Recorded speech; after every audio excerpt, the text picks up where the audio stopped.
Okay, no more trades with Boston. Boom! You ready? Big news. What? Whoa, seriously? No pigs yet. What?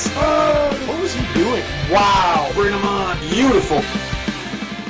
Leafs lose 2-1 in a close one to the Boston Bruins. And if the world were fair, the Leafs probably would have got at least 1 point out of this one. But as Dennis Leary once said, life sucks, wear a helmet. And there was a Leaf draft pick in net at either side of the ice. Tuukka Rask for the Boston Bruins, James Reimer for the Leafs. Rime time making his second straight start. And in a period where the Leafs outshot the Bruins 11-7, Mikhail Grabovski breaks in all alone, nifty little move, puts it through the 5-hole of Tuukka Rask, and the Leafs are up 1-0. Remember, Grabovski now has dad strength. How's this for a stat? Grabovski is now tied in goals with Alex Ovechkin. Just 10 goals in 59 games last year, 14 in 37 this year. And it's hard to believe, but Grabovski didn't have a goal for the entire month of October. He didn't score for the first 12 games, which doesn't sound amazing, but I did the calculation, and if he played at that pace all year long, he'd be on pace for 45.92 goals. Now, during that 12-game span where Grabovski had no goals, Phil Kessel had 7. And while he's tied with Grabovski for the team lead in goals, he's only had 7 goals since. So at the pace Kessel has scored over the last 26 games, he'd be on pace for just under a 23-goal season. To reiterate, Grabovski about a 46-goal pace over the last 25 games,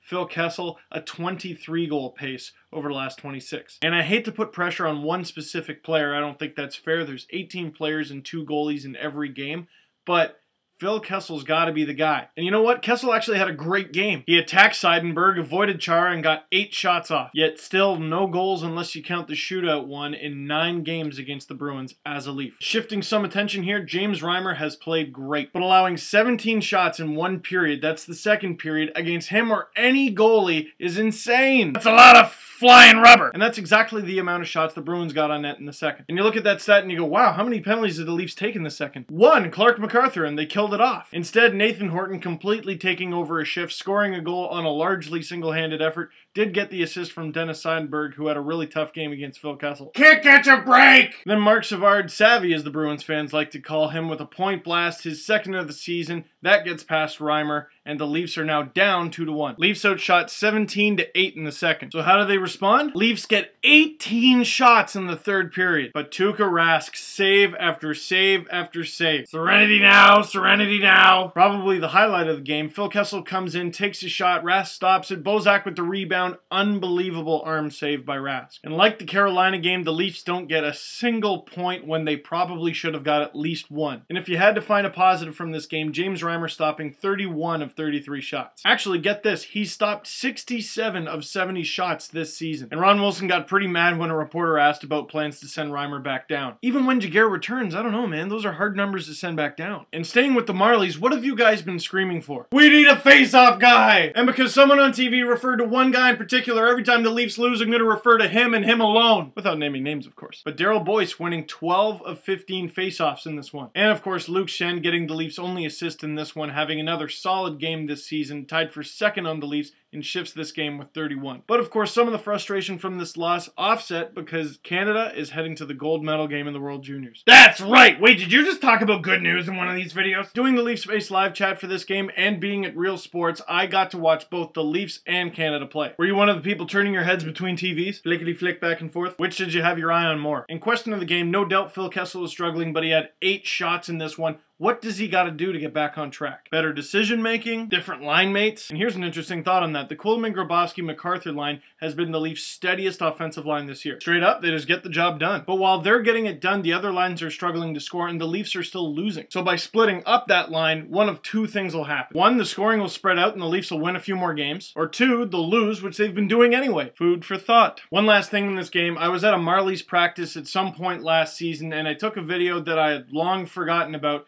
It was with Daryl Boyce and he was talking about his wicked sweet tattoo. Well, now I've posted it online so you can check it out. Link in the underbar. So add me on leafspace.com where I've posted the Daryl Boyce video. Add me as a friend on Facebook and follow me on Twitter at Steve_Dangle. Check out stevedangle.com and I'll see you next time as Leafs take on the Blues.